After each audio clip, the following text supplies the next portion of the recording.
자, 4교시 마르크스에 이어서 강의하겠습니다. 먼저 사회주의와 공산주의에 관련된 어떤 개념적 차이와 역사적인 현상을 역사적인 전개 과정들 잘 만들어준 영상이 있어요. 그래서 먼저 보고서 시작을 하겠습니다. 한 8분 정도 됩니다.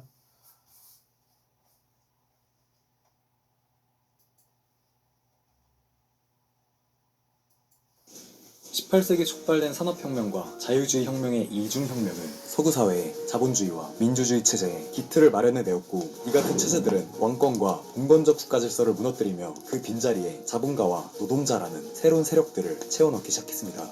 이 새로운 세력들은 자신들 스스로의 이득을 남겨다줄 자유주의 사상에 크게 열광하며 자본주의적 구조 아래 급격한 성장을 이뤄내었고, 곧이어 사회의 주도적인 세력으로서 빠르게 부상하기 시작했습니다. 이렇게 새로운 시대를 열어젖힌 주인공들은 서로서로 사이좋게 잘 지내며 매일매일 행복하게 잘 살았습니다. 라는 해피엔딩을 맞이해야만 했으나 현실은 결코 동화 속 이야기와 같은 무책임한 해피엔딩으로 끝맺음되지는 못했습니다. 현실은 말 그대로 현실이었습니다. 자본가들은 자본주의 체제 아래 자본이라는 새로운 권력을 쌓아가기 시작했으며, 노동자들은 이전과 다를 바 없는 현실을 마주한 채 이것이 정말 자신들이 원했던 자유라고 할 수 있는지 고민하지 않을 수 없었습니다. 그리고 이렇게 가슴 아픈 상황 속에서 노동자들의 눈을 번쩍 뜨이게 만들 새로운 사상이 등장하게 되는데, 이것이 바로 사회주의였습니다.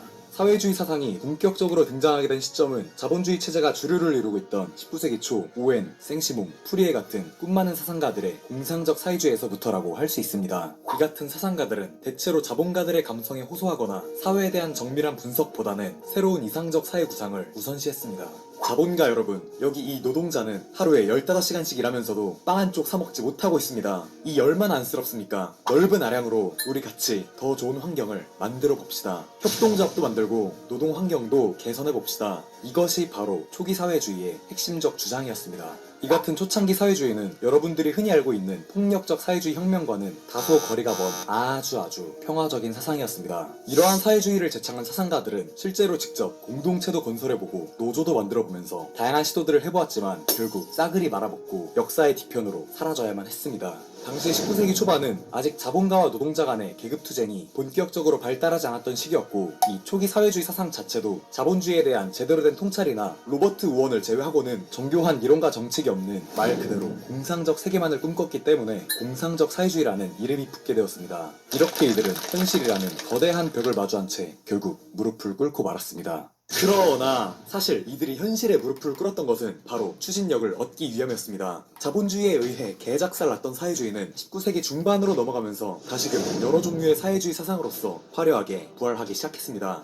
그리고 그 중에서 가장 막강한 영향력을 확보한 사상이 바로 마르크스와 엥겔스의 막시즘이었습니다. 이 마르크스와 엥겔스는 자신들만의 나름대로 정교하고 과학적인 이론들을 내세우며 자본주의와 자본가 계급을 작사를 내버리고자 노동자들 앞에 짜잔 하고 등장하게 됩니다. 초기 사회주의 이론을 아까 공상적 사회주의라고 말했는데, 이 공상적 사회주의라는 이름을 붙인 것도 사실 얘네들이었습니다. 이들은 과거 사회주의 사상과 본인들의 사상을 구분지으며 자신들의 새로운 사회주의 사상을 과학적 사회주의라고 명명합니다. 이게 무슨 뜻이냐? 그동안 쟤네들이 내세운 사회주의는 과학적으로 검증도 안 된 걸로 노동자들의 감성파리에만 집중한 실패작이다. 우리가 지금 들고 나온 이 과학적 사회주의는 감성에만 호소하지 않는다. 우리가 해온 이 방대한 연구들을 보아라. 마르크스와 엥겔스는 자신들이 연구한 다양한 이론들을 내세우며 지금까지의 역사적 흐름들을 보았을 때 이 불완전한 자본주의는 필연적으로 어느 시점에 다다랐을 때 붕괴될 수밖에 없을 것이라고 주장하였습니다. 따라서 자본주의 사회 속에서 노동자 계급이 자본가 계급의 배를 불리기 위해 이 고귀한 노동을 끊임없이 바치는 현 상황은 마르크스가 보기에 분명히 잘못된 행태였던 것입니다. 노동자들은 자신들을 끔찍이도 아껴주는 이 같은 과학적 사회주의 이론에 크게 열광하였고, 1850년대 유럽 대륙에서 아주 극소수만이 존재했던 이 추종자들은 20세기 초기에 접어들 때까지 매우 정말 아주 많은 세력을 형성해 나가게 됩니다.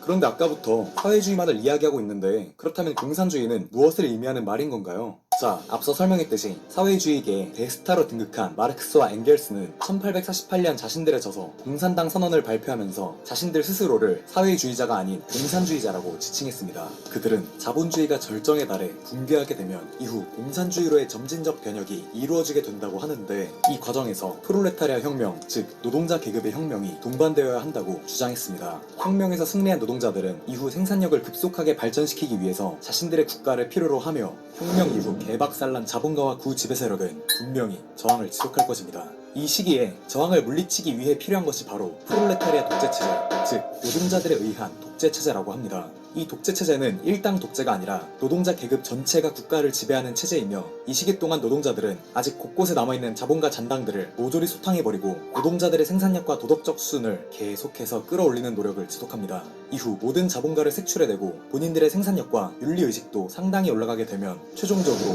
노동자들의 독재도 통제를 위한 국가도 필요 없는 아주 평화로운 상태가 이루어집니다.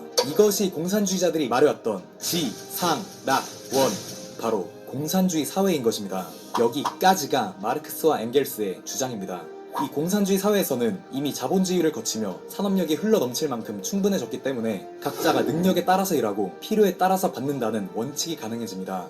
기반이 그만큼 탄탄하니까 열심히 할 필요가 없다는 것이죠. 자기 할 수 있는 만큼만 일하면서도 원하는 것은 다 챙길 수 있다니 확실히 혹할 만한 사상이라는 생각은 듭니다. 그래서 이들은 그간의 평화적 유토피아적 사회주의와 우리들 과학적 사회주의가 이렇게나 다르다. 그니까 우리를 사회주의자라고 부르지 말고 공산주의자라고 불러라 라고 해서 이렇게 공산주의라는 단어를 별도로 사용하기 시작한 것입니다.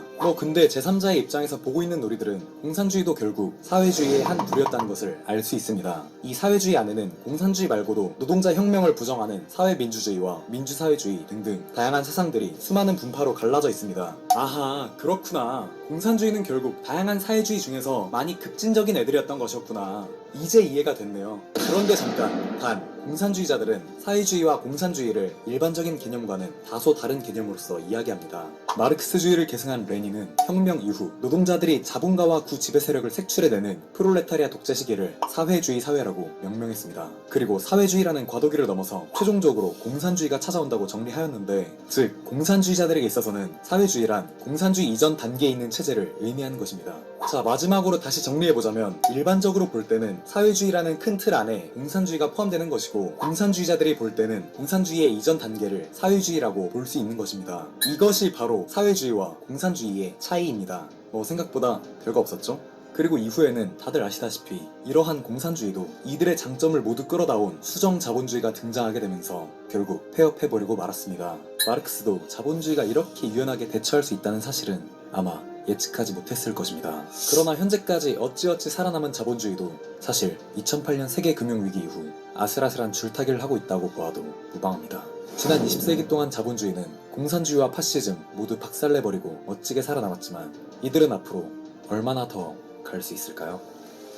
자, 영상은 이것으로 마치도록 하겠습니다. 나중에 시간 될 때 공산주의의 변천사와 유럽의 사회민주주의에 관해서도 별도로 다뤄보도록 하겠습니다. 네, 여기까지. 이게 잘 안 맞춰지네 오늘은 영상. 자, 대체로 맞는 이야기를 정리를 잘 해준 것 같아요. 마르크스 자신의 이제 생애나 그 주장에 대해서는 이제 지난 시간에 했고요. 조금 더 자세히 그 자본주의와의 관계 문제를 다뤄보겠습니다. 우선 이제 경제학에서 크게 세 가지의 입장이 지금 존재한다고 할 수 있어요. 하나는 자유주의, 아담 스미스에서 출발해서 주로 시장의 이제 능력을 충분히 인정해주는 그런 시장 주도의 경제 체제죠. 국가의 간섭을 최소화하고, 그래서 지금 이것이 전 세계화된 것이 이제 신자유주의. 그리고 미국에서 프리드먼 학파라고 하죠. 시카고에. 그래서 시장에서의 이제 상품 생산을 누가 더 좋은 조건으로, 그야말로 가성비 좋게 하면 시장에서 교환을 통해서 팔리고 많이 팔리면은 그 생산자가 돈을 많이 버는 거죠. 그래서 점점 강해지고 또 새로운 경쟁자가 나오고, 이런 과정을 통해서 소위 시장에 보이지 않는 손에 의해서 경제가 관리된다는 거죠. 그리고 조금 더 표현하면 인간에게 기본적인 공감 능력이 있어서 사회가 유지된다. 그러니까 예를 들면 불쌍 이제 이제 사람들을 불쌍히 여기는 마음들이 있다는 거죠. 그래서 완전히 사람들이 굶어 죽으면 이제 그렇게 놔두지 않는다는 거죠. 시장 경제를 유지하면서도.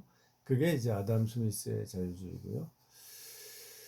이제 또 하나 두 번째는 이제 자유주의의 변형으로서 케인즈, 이것을 케인즈 학파 경제학이라고 해요. 거시 경제학이라고 하는데 이렇게 시장의 흐름에 그냥 놔뒀더니 갑자기 시장이 붕괴할 때가 있어요. 이걸 공황이라고 하죠. 특히 1930년대에 나타났죠. 실업률이 높아지고 이렇게 디플레이션이 일어나서 도저히 시장만 가지고는 이 사회를 문제를 해결할 수가 없어요. 그래서 정부가 정책을 세워서 대규모 투자를 해서 소비를 유도하는 거죠. 그래서 이 전체 그 정부가 만들어내는 거시적인 경제 흐름이 개인의 시장의 흐름을 압도한다는 겁니다. 이것이 이제 오늘날 소위 복지국가론이고, 오늘날 우리나라의 이제 문재인 정부도 이런 쪽을 강조하고 있는 거죠. 복지국가론을 더 강화시키려고 하는 거죠. 그렇다고 해서 물론 이 거시경제는 자유시장 경제를 부정하는 것은 아니에요. 우리나라에 아무리 우리나라의 진보라고 할지라도 사실은 우리나라의 가장 그 경제의 주요한 주체인 이 기업들, 특히 대기업을 무시하면은 한국 경제가 무너지기 때문에 사실 그걸 불가능하죠. 그러나 거기에 더하여서 거시경제적으로 국가가 이 정책을 통해서 만들어낸다는 거죠. 이런 경제의 흐름과 방향을. 이제 세 번째가 마르크스주의인데 아예 개인에게 이 기업을 맡기지 않고 모든 기업, 즉 생산수단을 국가가 장악하거나 공유해서 이제 거기에서 이제 그런 기업에 의한 자본가가 주도하는 기업은 이 잉여 가치를 산출하는데 그것을 자본가들이 많이 가져가기 때문에 그것을 배제하고 이 공동 소유로 해서 노동자들이 그 이윤들을 균등하게 분배해서 평등한 사회를 이룬다라는 것이 이제 마르크스주의의 기본 경제학입니다. 그러니까 이 생산을 그 대신 이 아주 효과적으로 잘 해야 된다는 게 전제예요. 그러니까 자본주의, 그래서 마르크스가 공산주의, 프롤레타리아 혁명은 자본주의가 성숙한 다음에만 일어날 수 있다라고 주장을 했죠. 그것이 바로 이 경제가 생산력이 굉장히 고도로 발달해서 상당한 수준에 이를 때 그 국가가 그런 산업들을 이제 운영을 해도 큰 문제가 안 생긴다고 본 거죠.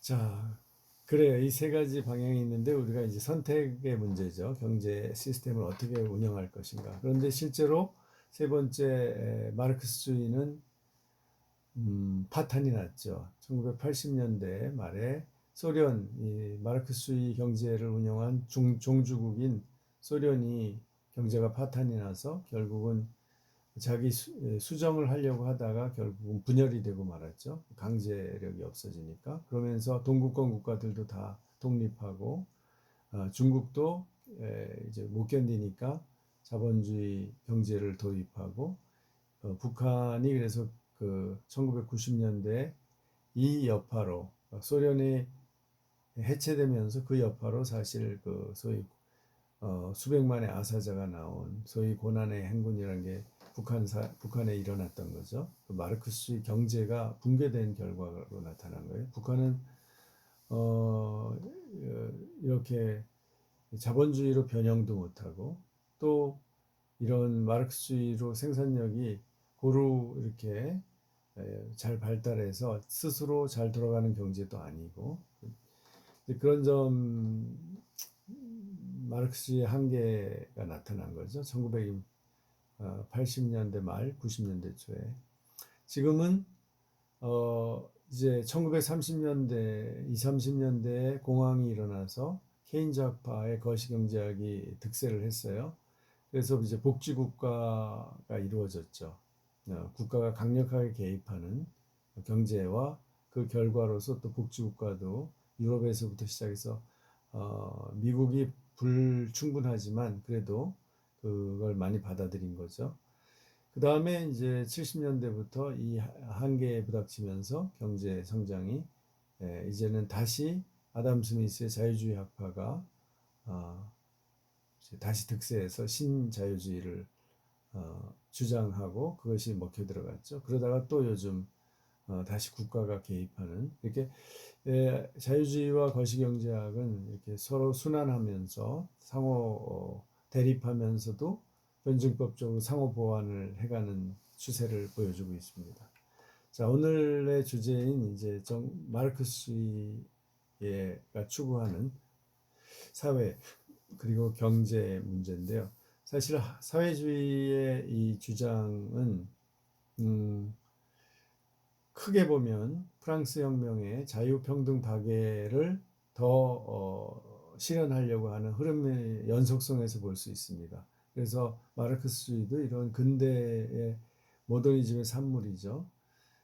결국은 이 추구는 아리스토텔레스가 생각한 인간에게 가장 최고의 가치가 행복인데 행복을 어떻게 실현할 것인가에 대한 사회적인 대답이라고 할 수 있겠죠.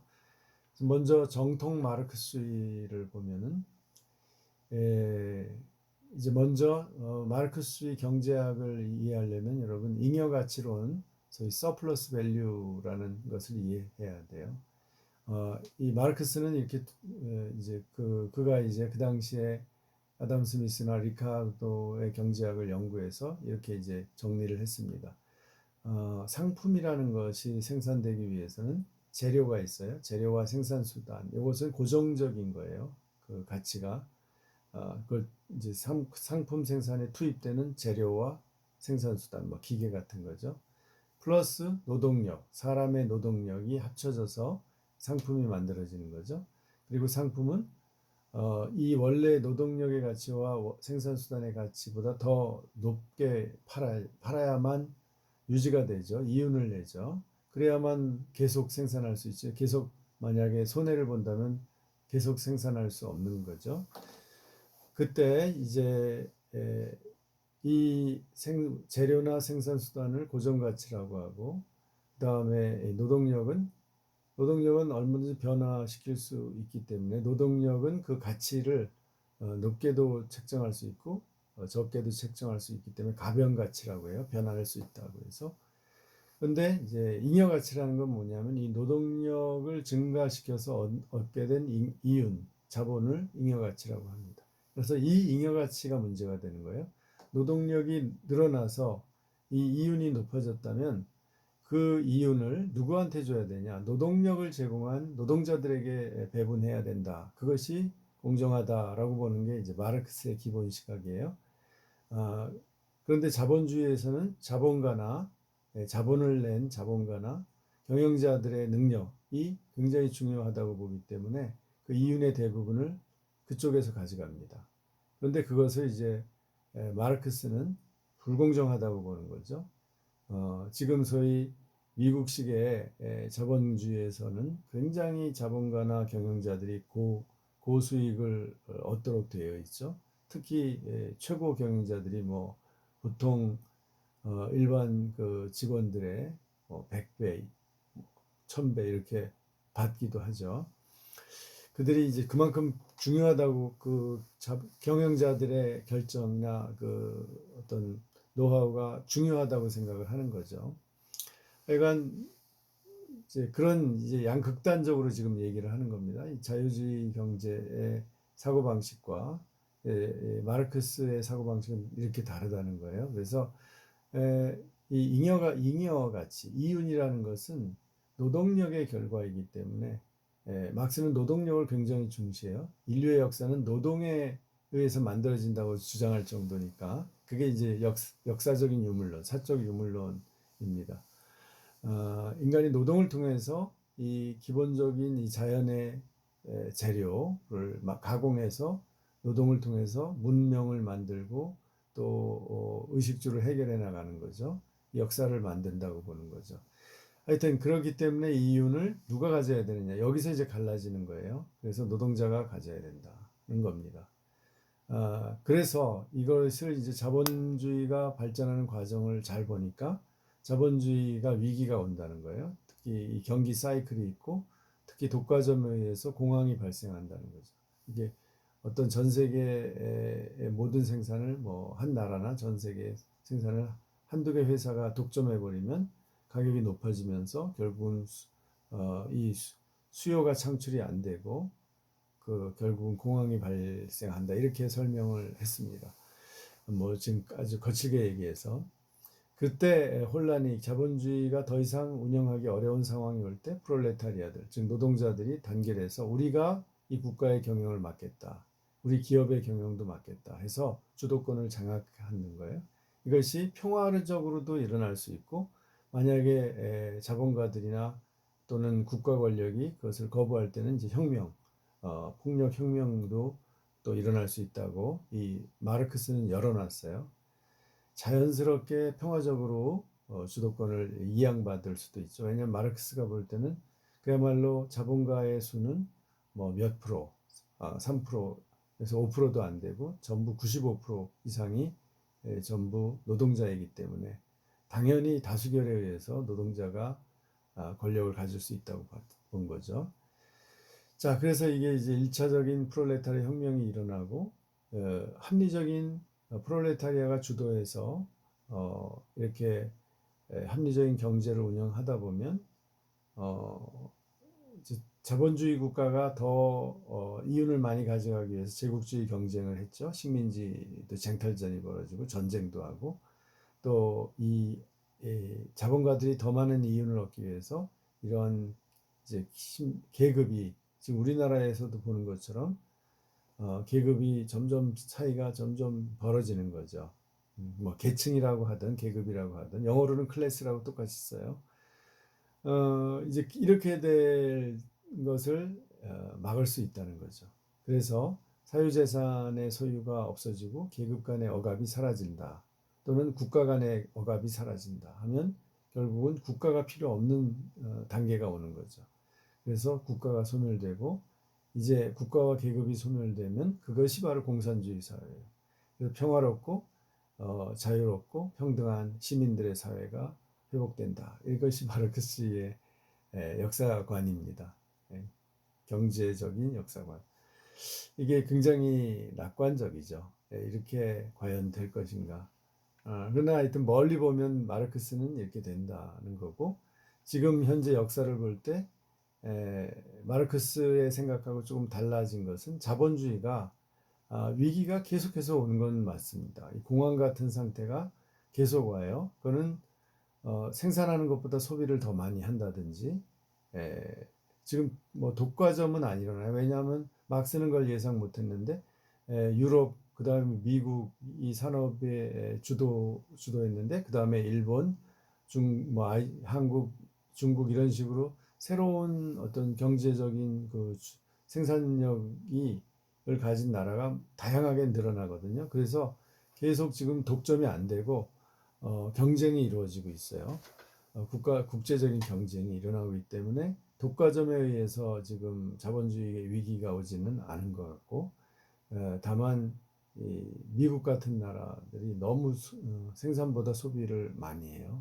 그런데 그것을 이제 소위 금융을 가지고 미국이 이 소위 달러를 가지고 기축통화권을 이용해서 달러를 마음껏 찍어내도 인플레가 안 생기고 전 세계에서 그 달러를 사잖아요. 그렇기 때문에 이게 사실 불공평한 게임이 되는 거죠. 미국은 계속 달러를 찍어서 물건을 사들일 수 있어요. 그래서 아주 낮은 물가로 국민들에게 상품들을 이렇게 제공할 수 있는 경제를 유지하죠. 또 경제가 또 노동 실업자들을 이제 생산을 활성화시켜서 서비스나 이런 것을 통해서 실업률을 낮출 수 있죠. 미국은 가능하지만 다른 나라는 그게 어렵거든요. 그러니까 이제 이 국가 간의 평등이 안 이루어지는 거, 또 국내적으로도 막스 얘기대로 이윤이 결국 누구한테 많이 가느냐에 의해서 결국은 불평등이 심화되는 게 현실이죠. 이제 이런 어떤 위기를 어떻게 해결하느냐. 이번 바이러스 어, 때문에 이런 또 위기가 왔죠. 끊임없이 자본주의의 위기가 옵니다. 이것을 어떻게 해결하느냐가 이제 앞으로의 과제인데 지금까지 그래도 해결한 것은 마르크스주의의 주장 또는 사회주의 주장을 상당 부분 받아들여서 어, 이 자본가들에게 이윤을 잉여 가치를 보장하면서 또 기업의 생산력을 최대화하면서도 그 어떤 이윤을 이제 세금이나 기타 방법을 가지고 다시 환원해서 국가가 이런 복지 정책을 써서 또는 이런 최저임금 같은 것도 이게 다 사회주의적인 개념이죠. 예를 들면 노동조합이라든지 협동조합이라든지 심지어 주식도 사회주의자들이 개발한 거예요. 왜냐하면 옛날에는 공장을 한 기업을 그냥 그 기업주 가족이 다 차지했거든요. 그런데 그것을 종업원들에게, 즉 노동자들에게 나눠주기 위해서 만든 제도가 원래 주식 제도입니다. 그런데 지금은 이게 자본주의의 그 자본을 운영하는, 돌리는, 자본을 획득하는 수단이 되어버린 거죠. 하여간 또는 지금 소위 이 은행을 통한 저금을 대신해서 수익을 얻는 이런 방식이 지금 증권을 이용해서 수익 없는 수단이 되어버린 거죠. 자, 거기에 비해서 이제 그 다음에 나타난 마르크스주의에 의해서 나타난 이제 마르크스 레닌주의가 있어요. 이것은 이제 마르크스주의를 해서 말하는 이제 사회주의 경제를 운영하는 건데 사회주의 경제를 운영하는 어떤 일당 독재에 의한 국가를 만들었죠. 20세기 초반에 이제 유럽의 자본주의는 이미 아주 생산력이 최고도에 도달했고 국가 간의 분업이 이루어지고 있었어요. 그래서 공산주의 혁명이 어디나 일어날 수 있다 이렇게 주장을 한 겁니다. 사실 러시아는 아직 혁명의 조건이 무르익지 않았는데도 불구하고 즉 자본주의가 무르익지 않았는데도 불구하고 러시아는 자본주의의 약한 부분이었어요. 그러나 여기서도 일어날 수 있다는 논리를 핀 게 레닌입니다. 그래서 자본주의 후발주자인 러시아가 혁명을 통해서 이제 선진 자본 국가로부터 산업화를 배우고 그 배워서 자본주의 사회주의를 빨리 만들어 갈 수 있다는 주장이에요. 그러니까 원래 마르크스는 경제 상태에 따라서 정치가 따라가야 된다는 거였거든요. 경제 결정론이에요. 그러나 레닌은 아니다. 정치가 먼저 앞서가야 된다. 경제가 아직 성숙하지 않아도. 그래서 그 정치를 운영하는 것이 공산당이에요. 이 마르크스주의 전위 정당이 나서서 혁명을 통해서 권력을 잡고 프롤레타리아와 또 이 모든 경제를 운영해 나가는 거죠. 이게 이제 소위 혁명가들의 전위 정당이 바로 공산당이죠. 그래서 문제는 이 정당이 이제 소련에서 처음에 나타난 것처럼 이 혁명을 반대하는 세력들이 다시 반혁명을 일으키죠. 그래서 그들은 수적으로 소수라는 거예요. 그래서 이 소수를 다수가 내쫓고 또는 억압해서 프롤레타리아 독재를 해야 된다는 거죠. 그래서 이제 일당 독재가 정당화되는 겁니다. 그리고 이 일당은 이 노동당이나 공산당은 기반이 프롤레타리아 계급이죠. 그래서 그들을 대신해서 독재를 하는 거죠. 그리고 이 소위 프롤레타리아들은 이 당에 대한 충성심을 가져야 돼요. 그래야지 이 체제가 유지돼요. 자본가들을 대항해서. 그리고 옛날로 돌아가려는 사람들을 이제 힘을 그들에게 이제 그들의 힘을 뺏고 계속 사회주의를 발전시키려면 독재가 필요하다는 거죠. 그래서 항상 이제 해외의 자본가들이 또 이렇게 공격도 하고 그러기 때문에 항상 이 프롤레타리아들은 당의 지도자의 통찰력을 따라서 신뢰하고 당의 결정을 정당성을 인정해야 된다는 겁니다. 그러니까 소위 이 사회주의 혁명기에는 국가를 누가 장악하냐면 전위 정당, 혁명가들의 전위 정당이 장악해서 프롤레타리아를 이끌어가야 된다 하면서 이제 소위 사회주의에서의 민주주의 요소가 약화되면서 이 공산당의 일당 독재가 강화됐습니다. 지금 소련도 그랬고 중국도 지금 공산당이 모든 걸 지배하죠. 군대마저도 공산당의 군대로 만들고 북한은 이것을 조금 바꿔서 그야말로 혈통에 의한 수령론 해서 김씨 혈통을 가진 소위 백두 혈통만이 이 지도자가 될 수 있고 그 지도자를 이제 수령이라고 부르고 이 수령의 모든 프롤레타리아 인민들이 따라야 된다. 이게 이제 마르크스 레닌주의 변형이에요. 결국은 거기에 혈통적 요소를 강조했죠. 한국의 문화를 이용해서 그런 거죠. 자, 그렇게 지금까지도 오고 있는 거죠. 다만 이제 중국 같은 경우는 자본주의 시장 경제를 받아들여서 이제 이런 개인에게 사유 재산을 인정하는 거죠. 또 기업의 운영의 자유도 주면서 그러나 거시적으로 가장 그 큰 틀에서 금융이라든지 국가기관 산업은 국가가 가지고 지배하는 거죠. 자, 이제 세 번째가 이제 사회민주주의 또는 수정주의라고 하는 방식입니다. 이제 그게 오늘날 복지국가의 기본 틀을 제공한 거죠. 이것을 이제 주장한 사람이 독일의 공산주의자였던 베른슈타인이에요. 이 사람도 유대인이죠. 원래 이 베른슈타인은 이 초기에 독일의 공산당이었던 독일 3인당, 독일에서는 이제 여러 그 공산주의자들이 노조랑 모든 사람들이 이제 연합을 해서 에스페데라는 독일 3인당, 사회민주주의 정당이라는 당을 만들었어요.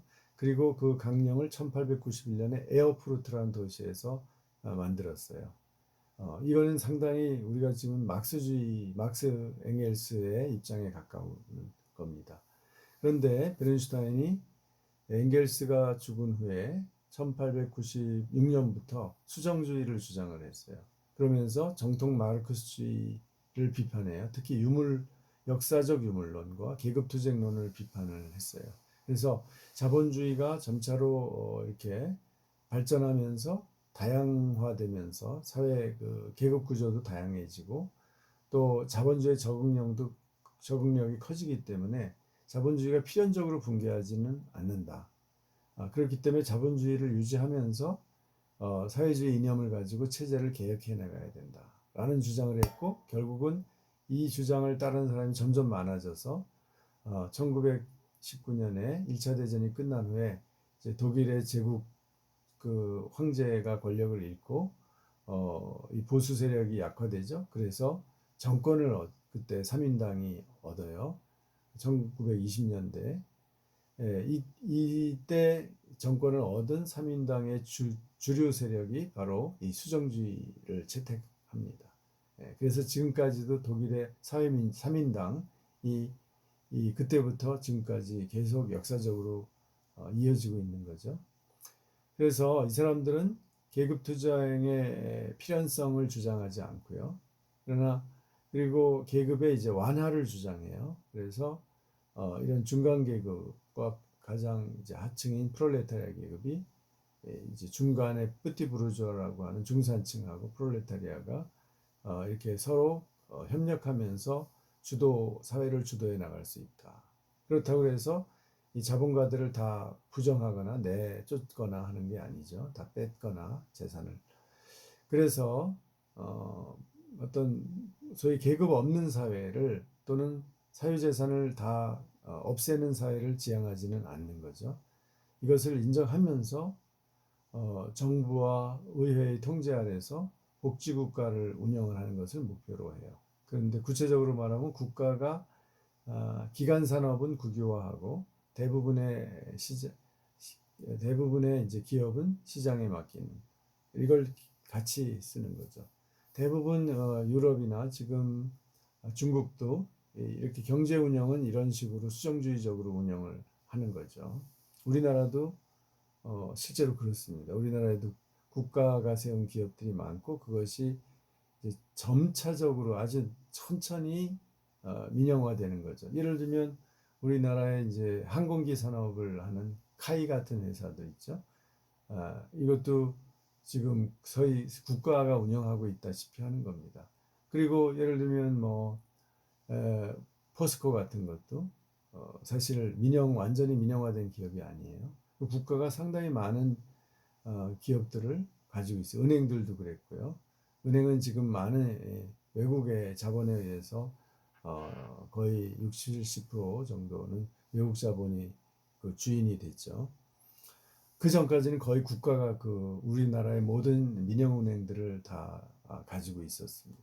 이렇게 사실 한국 경제에도 이게 굉장히 자유주의 재벌 대기업들이 강력하기 때문에 완전히 자유주의 시장 경제인 것 같지만 실제로 보면 그렇지 않아요. 예를 들면 우리나라 옛날에 경제개발 5개년 계획을 세워서 열심히 해서 상당히 중공업화를 이뤘죠. 그러나 이 5개년 계획이라는 게 스탈린이 만든 겁니다. 원래 소련에서. 그것을 이제 모방한 거죠. 왜냐하면 빨리 국가가 계획을 해서 목표를 세우고 그 자원을 집중적으로 투자해서 사실 대기업들을 키워놓은 거죠.